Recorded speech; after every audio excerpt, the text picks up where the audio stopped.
Good morning and welcome to Gnan Manjari Vidyapeeth digital platform. I, Manish Kalotra, is going to take your economics chapter number 1, economics and introduction. This chapter we have discussed or we have completed, but still I am taking this chapter. Reason તો કે reason એ છે કે ભાઈ આપણે હવે revision કરવાનું છે. હવે થોડા દિવસમાં આપણી એક્ઝામ આવી રહી છે. હવે exam is coming near, so we will start revision હવે આપણે શરૂ કરવાનું છે. તો ઇકોનોમિક્સ શું છે? તો આપણે વાત કરી છે કે ઇકોનોમી તો દુનિયા આખી ઇકોનોમિક્સ ઉપર ટકી છે એમ તમે સમજો તો ચાલે. જો પૈસાનું મહત્ત્વ ક્યાંથી આવે છે તો કે ઇકોનોમી સારી હશે તો આ રીતે economics has a lot of importance. તો આપણે ઇન્ટ્રોડક્શન તો નહીં જોઈએ, પણ ઇકોનોમિક્સ ઇન ઇન્ડિયન થોટ. તો ઇન્ડિયન થોટમાં ઇકોનોમિક્સનો અર્થ શું થતો હતો તો કે ધર્મા, અર્થા, કર્મા અને મોક્ષા. તો કે ધર્મા એટલે રાઇટિયસ ડ્યુટી, અર્થા એટલે purpose or benefit or wealth, karma એટલે ડિઝાયર ને મોક્ષા એટલે લિબરેશન. ક્લિયર? તો development of economics as a science એ પહેલાં જોઈએ કે ભાઈ આપણું ઇકોનોમિક્સનું શરૂઆત છે ને કૌટિલ્યાએ પણ કરેલી હતી. કૌટિલ્યા એની અર્થશાસ્ત્રની બુકમાં અર્થશાસ્ત્ર જે છે એની બુક એમાં એણે અર્થ વિશે પણ ઉલ્લેખ કર્યો હતો. અને આજે પણ એની જે અર્થશાસ્ત્રની બુક છે એ આજે પણ એટલું જ મહત્ત્વ ધરાવે છે. ક્લિયર? તો જોઈએ આપણે topic economics as a science in the west. તો Greek philosopher Aristotle gave his view on economics in his book Oikonomics. તો એ એરિસ્ટોટલ છે એણે ઇકોનોમિક્સ ઉપર વ્યૂઝ આપ્યો હતો, એની બુકનું નામ હતું ઓકિનોમિક્સ. તો however with the advent of industrial revolution, just as division of labor and specialization were introduced in the industrial sector, the knowledge of philosophy also started getting classified into various specified science. તો આજે industrial revolution થયું આપણને ખબર છે કે બ્રિટનમાં થયું હતું ને. We would be aware near by 600 આસપાસ કે 1800 આસપાસ 600 આસપાસ 1600 આસપાસ રિવોલ્યુશન થયું હતું, ઇન્ડસ્ટ્રીયલ રિવોલ્યુશન. તો એ ઉપરથી પછી આપણને ડિટેલ એક વસ્તુની ખબર પડવા મળી. તો એને સાયન્સ આપણે એની વિશે શીખવા મળ્યા, એની વિશે આપણે જાણકારી મેળવવા મળ્યા. તો જોઈએ નાવ like the physical science, the social science also developed as specialized branch and their methodologies were no longer based pure upon descriptive logic, but the science start applying tools and method. તો આપણે કહીએ કે ભાઈ economics છે એ industrial revolution પહેલાં શું હતું કે ભાઈ એક આપણે કહી શકીએ કે મેથોડોલોજી આપણે એમ નહીં કહીએ કે લોજિક પ્રમાણે ચાલતું હતું કે આપણે એમ કહીએ આ પ્રમાણે થશે તો સારું, આ પ્રમાણે થઈ તો વધારે સારું, એવું એ રીતે ચાલતું હતું. બટ આફ્ટર ઇન્ડસ્ટ્રીયલ રિવોલ્યુશન હવે પ્રોપર સાયન્સની ઇકોનોમિક્સમાં સાયન્સ ઇન્ક્લુડ થયું છે. તો એ સાયન્સ વિશે તો સાયન્સને સાથે રાખી અને કન્ફર્મ કે ભાઈ આ જ રીતે થાય, આ રીતે તો સાયન્ટિફિક ટૂલ્સ એમાં યુઝ થવામાં આવે અને સાયન્ટિફિક મેથડ્સ યુઝ કરવામાં આવે છે. તો કઈ રીતે બેસ્ટ રિઝલ્ટ આવે એ વિશે વાત કરતા હતા. ક્લિયર? જોઈએ. And pondering upon the creation of wealth, Adam Smith wrote in 1776 a book titled An Inquiry into the Nature and Cause of Wealth of Nation. The book is popularly known as Wealth of Nation. With this book, Adam Smith is known to have pioneered the development of economics as a specialized area of knowledge in the West. Industrial Revolution created a new socio-economic way of life and new method of wealth creation with the introduction of machine and huge investment in means of mass of product. તો આપણને ખબર છે બહુ famous ઇકોનોમિક્સની book છે. તો બુકનું નામ છે wealth of nation. તો એ બુકનું આખું નામ શું છે તો કે an inquiry into the nature and causes of wealth of nation. એ બુક કોણે લખી? તો એડમ સ્મિથે. ક્યારે? તો કે 1776. તો એ શેની માટે લખી હતી તો કે ડેવલપમેન્ટ ઓફ ઇકોનોમિક્સનું ડેવલપમેન્ટ વિશે.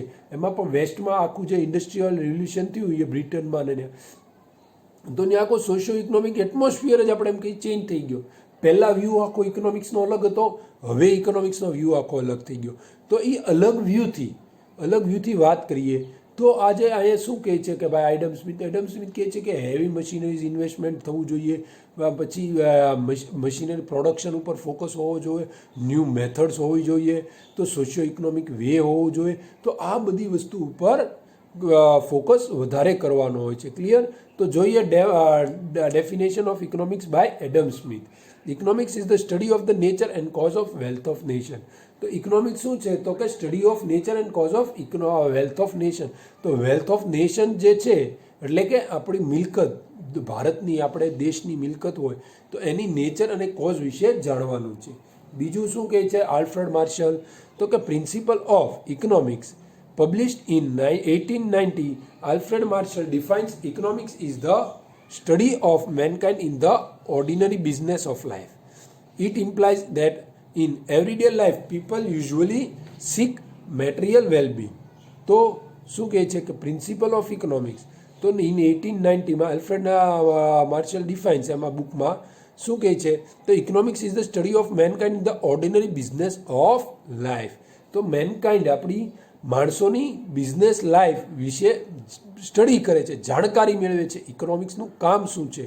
તો કે એ બધા એક વસ્તુ યાદ રાખજો કે ભાઈ બધા ઇકોનોમિક્સનો વ્યૂ અલગ અલગ એની પ્રમાણે હશે, બધાના વ્યૂ સરખા નહીં હોય. જોઈએ આગળ લાયોનિલ Robbins. Any field of science deals with a problem question and economic deals with the question how to allocate limited resources which have alternative use in the satisfaction of recurring and ultimated human way in order to increase the well-being in a society. તો હવે આનો view શું છે આપણો લિયોનિલ રોબિન્સનો? તો એનું એમ કે છે how to allocate limited resource with the alternative use of the satisfaction of recurring and unlimited human wants in order to increase the well-being in the society. એક તો આપણને ખબર છે કે resources we have very much limited, આપણી પાસે limited resource. તો આ લિમિટેડ રિસોર્સમાં આપણે કામ કરવાનું છે. એમાં આપણે કઈ રીતે ઓપ્ટિમમ યુટિલાઇઝેશન કરી શકીએ અને અલ્ટિમેટ અનલિમિટેડ આપણા હ્યુમન બિંગ્સના વોન્ટ છે તો એને આપણે કઈ રીતે સેટિસ્ફાય કરી શકીએ એ બાબત લિયોનિલ રોબિન્સ વાત કરે છે. હવે જોઈએ પોલ સેમ્યુઅલ્સનું. તો એ શું કહે છે પોલ સેમ્યુઅલ્સ? તો એની ફાઉન્ડેશન ઓફ ઇકોનોમિક એનાલાઇઝ એની બુકમાં એણે લખેલું છે ઇન ફાઉન્ડેશન ઓફ ઇકોનોમિક એનાલાઇઝિસ. તો કે economic is the study of how people and society end up choosing with or without the use of money to employ scarce productive resources that could have alternative use to produce various commodities over time and distribution them for consumption now or in the future among various persons in the society. It analyzes cost and benefits of improving patterns of resource allocation. તો આપણા સ્કેર્સ આપણે એમ કહી શકીએ અછત, બધી વસ્તુની અછત છે, એક રિસોર્સની નહીં. એવરી લેબર્સ આપણે અછતમાં હોય છે, રો મટીરિયલ અછતમાં હોય છે, ફાઇનાન્સ અછતમાં હોય, બધી વસ્તુની અછત રહે. તો આ અછતમાં આપણે કઈ રીતે બેસ્ટ પ્રોડક્ટ કરી શકીએ, how we can produce or how we can earn without money or with less money, how we can do production or productivity with our less or scarce resources. તો આ રીતે આપણે કરવાનું છે પ્રોડ્યુસ. આ રીતે આપણે બધું લિમિટેડ રિસોર્સમાં આપણે બેસ્ટ રિઝલ્ટ કઈ રીતે લાવી શકીએ એ વિશે વાત કરે છે. ક્લિયર? તો ઇકોનોમિક એક્ટિવિટી અને નોન ઇકોનોમિક એક્ટિવિટી કોને? તો કે economic activity in simple words આપણે કહીએ તો કે જે વસ્તુમાં કોઈ લોભ, કોઈ નફાની ગણતરી હોય એને ઇકોનોમિક એક્ટિવિટી કહેવામાં આવે છે. અને નોન ઇકોનોમિક એક્ટિવિટી કોને કહેવામાં આવે? તો જેમાં સેવા છુપાયેલી હોય છે. તો આમાં આપણે એક્ઝામ્પલ લીધો તો એ teacher teaching to students is an economic activity while a teacher teaching to his son or a daughter is a non-economic activity. જો eating in a restaurant, તો રેસ્ટોરન્ટવાળાએ શું કર્યું છે? તો એને ઇન્કમ મળે છે એટલે એ આપણું એનું ઇકોનોમિક એક્ટિવિટી છે. વેરેઝ ઘરે આપણે જમીએ છીએ તો એ ઇકોનોમિક એક્ટિવિટી આપણા ઘરના માટે નથી થઈ જતી. Watching a movie in theatre, working in one's own farm, get employed in school to teach. તો આ બધું શું છે? ઇકોનોમિક એક્ટિવિટી છે. તો નોન ઇકોનોમિક એક્ટિવિટી કોને કહેવાય? નોન ઇકોનોમિક એક્ટિવિટી જેમાં આપણે કોઈ લોભ ન હોય, આપણે સેવા કાર્યનું મહત્વ હોય છે તો એને નોન ઇકોનોમિક એક્ટિવિટી કહેવામાં.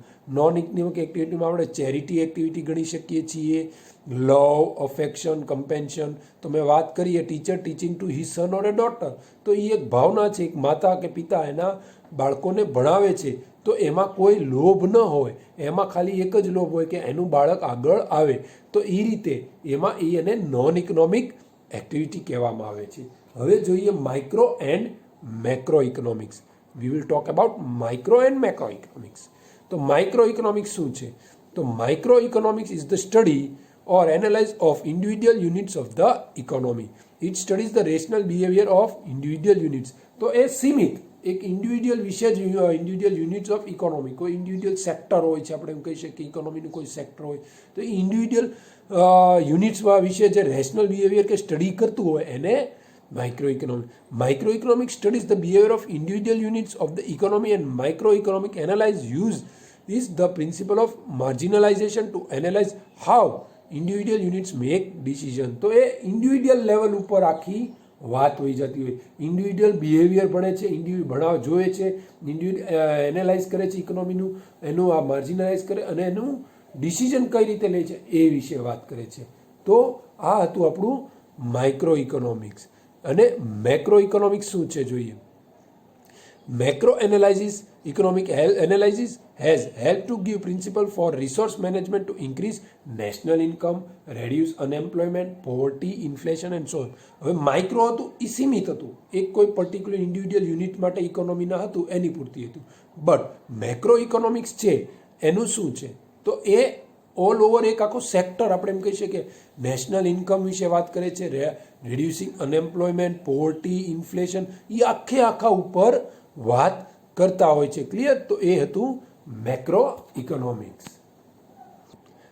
હવે આપણે જોઈશું presentation of information in economics. ઇકોનોમિક્સમાં આપણે પ્રેઝન્ટેશન કઈ રીતે કરીએ તો અહીંયા આપણને ટેબલ આપ્યું છે, એમાં પ્રાઇસ ઓફ કોમોડિટી લખી છે અને demand for the commodity by individual. તો પ્રાઇસ 20, 15, 10, 5 છે. જ્યારે જેમ પ્રાઇસ ઘટી તો એમ ડિમાન્ડ વધી. પણ એ વાત આપણે કરી ગયેલા છીએ, પણ એ વાત નથી કરવાનું, આપણે અત્યારે આનું જોવાનું છે.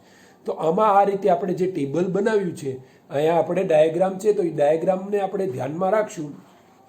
આ રીતે આપણે ડાયાગ્રામ ડ્રો કરવાનો છે, જેમાં ઊભી લાઈન જે છે આ એને વાય એક્સિસ કહેવામાં આવે છે અને એક્સ એક્સિસ કહેવામાં આવે છે. તો અહીંયા આપણને દર્શાવે કે જ્યારે પ્રાઇસ વાય એક્સિસ ઉપર આપવામાં આવી છે અને demand of units x axis ઉપર આપવામાં આવ્યું છે. તો પ્રાઇસ જ્યારે 20 રૂપીસ હતી ત્યારે ડિમાન્ડ કેટલી હતી? 20 હતી. 15 ઘટી તો કેટલી થઈ? 40. 5 થઈ તો કેટલી થઈ? 80. તો આ રીતે આપણે ડાયાગ્રામ ઉપર આપણે રેપ્રેઝન્ટ કરવાનું હોય છે. અહીંયા પ્રાઇસ અપ ટુ ડાઉન જાય છે તો એ આ રીતે લાઈન જાય છે, ફ્રોમ અપવર્ડ્સ ટુ ડાઉનવર્ડ્સ જાય છે. ABCD પોઈન્ટ ઉપર આપણે જોઈ શકીએ છીએ જેમ જેમ પ્રાઇસ ઘટી એમ એમ ડિમાન્ડ વધતી ગઈ છે. તો આ રીતે ડાયાગ્રામ આપણે ડ્રો કરવાનો હોય છે. ક્લિયર? તો હવે જોઈએ આપણે ઇમ્પોર્ટન્સ ઓફ સ્ટેટિસ્ટિકલ ઇન્ફોર્મેશન. તો સ્ટેટિસ્ટિકલ ઇન્ફોર્મેશનનું ઇમ્પોર્ટન્સ શું કરવા છે? Y it is important? તો જોઈએ પહેલો સ્ટેટિસ્ટિકલ ઇન્ફોર્મેશન સપોર્ટ્સ ઓર કન્ફર્મ્સ પ્રિન્સિપલ. તો સ્ટેટિસ્ટિકલ ઇન્ફોર્મેશન છે ને એ સાચે સાચું દેખાય આવે, આપણે એમ કહી શકીએ, આપણે દેખાય છે કે આ વસ્તુ આ રીતે કરવાથી આમ ફાયદા થતા હોય છે. તો સ્ટેટિસ્ટિકલ ઇન્ફોર્મેશન આપણને કન્ફર્મ કરે છે કે yes you what said is here written and it is right, you are wrong, એમ કહે છે. ક્લિયર? સેકન્ડ પોઈન્ટ જોઈએ, give an idea about the changing trends of economic parameters. તો એ ચેન્જીસ પેરામીટર્સ તો આપણે સ્ટેટિસ્ટિકલ ડાયાગ્રામ ઉપર draw કર્યું હોય તો એ આ અપ્સ એન્ડ ડાઉન્સ આપણે જોઈએ તો એ અપ્સ એન્ડ ડાઉન્સ આપણને દેખાડી શકે છે. તો એ અપ્સ એન્ડ ડાઉન્સ ટ્રેન્ડ્સ છે. તો અત્યારે મંદી હાલે છે તો અત્યારે આપણે એમ જોઈ શકીએ તો share price of sum company is down, but તેજી આવી તો એનું અપ ગયું. તો એ આખો એ ડાયાગ્રામ આપણને ડ્રો કરી અને દેખાડશે કે ક્યાં એનું બોટમ લેવલ આવી ગયું છે, ક્યાં એનું પીક પોઈન્ટ છે ને અત્યારે ક્યાં એ છે. તો એ વિશે આપણને કહેશે. બીજું, to make comparative study easy. તો કમ્પેરેટિવ સ્ટડી આપણે કમ્પેરિઝન કોઈ વસ્તુ વિશે કરવું છે તો કોઈ બે કંપનીનું આપણે ઇન્ફોર્મેશન વિશે કમ્પેરિઝન કરવી છે તો એ કમ્પેરિઝન આપણે બે સ્ટેટિસ્ટિકલ ઇન્ફોર્મેશન અલગ અલગ ડાયાગ્રામ ઉપર કે એક ડાયાગ્રામમાં આપણે ડ્રો કરી અને ચેક કરી શકીએ છીએ. ક્લિયર? જોઈએ હવે આગળ, to make precise presentation of facts. તો આપણું જે છે સ્ટેટિસ્ટિકલ ઇન્ફોર્મેશન એ ક્લિયર પિક્ચર ડ્રો કરી દે છે કે આજે અત્યારે હાલનો ટ્રેન્ડ શું છે અને એ ડિસ્ક્રિપ્ટિવ વર્ડ્સમાં પણ આપણને આપણે ડ્રો કરી અને દેખાડે કે એ કઈ રીતે તમને ઇઝીલી પીપલને સમજાઈ શકે. How can a person can easily understand about it that it max it clear. Clear? તો હવે આપણે જોઈએ સોર્સ ઓફ ઇન્ફોર્મેશન જોયું. હવે આપણે જોવાનું છે presentation of numerical information in diagram. તો આપણે અલગ અલગ ટાઈપના ડાયાગ્રામ જોઈએ આજે. તો આજે આપણે 3 ડાયાગ્રામ જોઈશું: બાર ડાયાગ્રામ, ગ્રુપ બાર ડાયાગ્રામ અને પાઈ ડાયાગ્રામ. તો બાર ડાયાગ્રામ શું છે? તો બાર ડાયાગ્રામમાં એક જ ઇન્ફોર્મેશન આપી હોય છે. અહીંયા આપણે જોઈ શકીએ છીએ, આ આપણે અહીંયા જોઈ શકીએ છીએ. આ એક આપણું જે ડ્રો કરેલું છે એ બાર ડાયાગ્રામ છે. એમાં અહીંયા આપણે જોઈએ તો આ ટેબલ પહેલાં જોઈએ તો ટેબલમાં યર આપેલું 70, 71, 80, 81, 90, 91, 2001, 10, 11. તો એ રીતે આપણને અલગ અલગ યર પ્રોડક્શન સામે આપ્યું હતું. લેક્સ ટન શેનું છે? વીટ પ્રોડક્શન. તો 23.8, 36.3, 55.1 ટન્સ, 69.7, 86.9 એ વિશે અલગ અલગ આપણને આપ્યું હતું. હવે આ આપણે Y axis and X axis. Y axis ઉપર પ્રોડક્શન ઇન લેક્સ ટન છે. એક્સ એક્સિસ ઉપર શું છે? તો ઈયર દર્શાવેલું છે. અહીંયા ઈયર દર્શાવેલું છે. તો અહીંયા આપણે જોયું તો 1971માં કેટલું હતું? તો 23.8. પછી એમ સ્લોલી વધતું આપણે 86 પોઈન્ટ સુધી પહોંચ્યું. તો અહીંયા સુધી. અને આ રીતે જે સિંગલ રીતે ડ્રો લાઈન કરેલી હોય છે તો એને બાર ડાયાગ્રામ કહેવામાં આવે છે. આમાં જે single information given of only one product is called a bar diagram. Whereas group bar diagram એટલે શું? હવે આપણે જોઈએ તો clustered bar diagram. Group bar diagram એટલે જોઈએ તો અહીંયા આપણને આપ્યું છે લિટરેસી રેટ ઇન ગુજરાત. તો લિટરેસી રેટ ઇન ગુજરાત મેલની આપી છે, ફિમેલની અને ટોટલ. તો અહીંયા 3 આપણે અલગ અલગ બાર બનશે. જે આપણે ઓલામાં 1 બાર બન્યા હતા તો આમાં અલગ અલગ 3 બાર બને છે. તો એ આમાં આપણે જોઈ શકીએ છીએ. Here we can see, here it is return, here it is why axis ઉપર આપણે મેલ ફિમેલનું ઓલું લખેલું છે. તો જોઈએ અહીંયા તો આ રીતે અહીંયા ડિફરન્ટ આપેલા છે.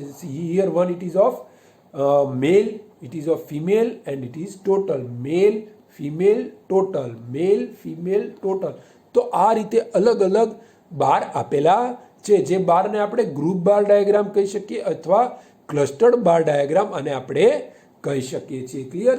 તો હવે આપણે આજનો છેલ્લો આપણે પોઈન્ટ જોઈએ તો એ છે પાઈ ડાયાગ્રામ. તો પાઈ ડાયાગ્રામ છે એ આવી રીતે ગોળ સર્કલમાં આપવામાં આવે છે. એમાં અલગ અલગ પાર્ટ કરી અને ઇન્ફોર્મેશન આપવામાં આવે છે. તો આનું આ વિશે આપણે જાણીએ થોડું. તો બાર ડાયાગ્રામ એટલે પાઈ ડાયાગ્રામ એટલે શું? તો એનું ટેબલમાં જોઈએ આપણે પહેલાં.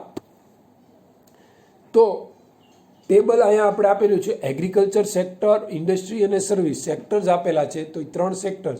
હવે શેર ઇન પર્સન્ટેજ, નેશનલ ઇન્કમમાં કોની કેટલી પર્સન્ટેજ છે ઇન્કમમાં? તો એગ્રીકલ્ચરની 13.9, ઇન્ડસ્ટ્રીની 26.2 અને સર્વિસ સેક્ટરની 59.9. તો આ હતું આપણું. હવે એ બાર ડાયાગ્રામમાં આપણે પાઈ ડાયાગ્રામમાં આપણે રેપ્રેઝન્ટ કરીએ છીએ. જેમાં મેક્સિમમ પોર્શન એ આ સર્વિસ સેક્ટરનો છે. This is part of service sector 59.9. પછી ઇન્ડસ્ટ્રીયલ સેક્ટરનો 26.2 અને પછી 13.9 એગ્રીકલ્ચરનું. તો આ રીતે અલગ અલગ સર્કલમાં આપણે એક સર્કલમાં અલગ પાર્ટ કરીને આપણે દર્શાવી શકીએ છીએ. ટોટલ આનું 100%, કેમ કે પર્સન્ટ હંમેશા 100માં હોય. હવે જોઈએ ઇમ્પોર્ટન્સ ઓફ ઇકોનોમિક્સ. એમાં અન્ડરસ્ટેન્ડિંગ એવરીડે બિહેવિયર. તો ઇકોનોમિક્સ રોજબેરોજનું બિહેવિયર અન્ડરસ્ટેન્ડ. શેનું બિહેવિયર? તો આપણે ઇન્ડસ્ટ્રીઝનું હોય છે, એગ્રીકલ્ચર, સર્વિસ સેક્ટર કે ઇકોનોમી. ટૂંકમાં ઇકોનોમિક્સનું રોજનું રોજ બિહેવિયર સમજતું હોય છે. બીજું અન્ડરસ્ટેન્ડિંગ ઇન્ડસ્ટ્રીયલ ઇવેન્ટ્સ. તો ઇન્ટરનેશનલ ઇવેન્ટ્સ. તો એ ઇન્ટરનેશનલ ઇવેન્ટ્સ અન્ડરસ્ટેન્ડ કઈ રીતે? તો જો રોજ બે રોજનો શું ચેન્જીસ આવે છે, એમાં ડેવલપમેન્ટમાં કેવો ચેન્જીસ થયો, ઘટાડો થયો, વધારો થયો, એ બધું સમજે. પછી અન્ડરસ્ટેન્ડિંગ હિસ્ટોરિકલ ઇવેન્ટ્સ. એ હિસ્ટોરિકલ ઇવેન્ટ્સ પણ સમજતું રહેતું હોય છે. બીજો પોઈન્ટ ઇકોનોમિક ઇમ્પોર્ટન્સ. ઓલું ઇમ્પોર્ટન્સ હોય કે ઇકોનોમિક્સ હતું, આ ઇકોનોમિક ઇમ્પોર્ટન્સ. એમાં ડિસિઝન મેકિંગ બાય ઇન્ડિવિડ્યુઅલ. તો ઇમ્પોર્ટન્સ શું છે? તો કે આપણે ઇકોનોમિક્સ સમજી શકીએ તો ઇન્ડિવિડ્યુઅલને ડિસિઝન મેકિંગ સારું રહે. Understanding government policy. Government policies આપણે સમજી શકીએ, રોજ બે રોજ અપડેટ રહીએ તો. પ્રોફેશનલ ડિસિઝન મેકિંગ આપણે ટોટલ પ્રોફેશનલ થઈ જતું હોય છે. ક્લિયર? તો આજે આપણે રિવિઝન કર્યું ફર્સ્ટ ચેપ્ટરનું. હવે આપણે નેક્સ્ટ લેક્ચરમાં સેકન્ડ ચેપ્ટરનું રિવિઝન કરીશું. સો here I conclude my lecture. Thank you very much and જય હિન્દ.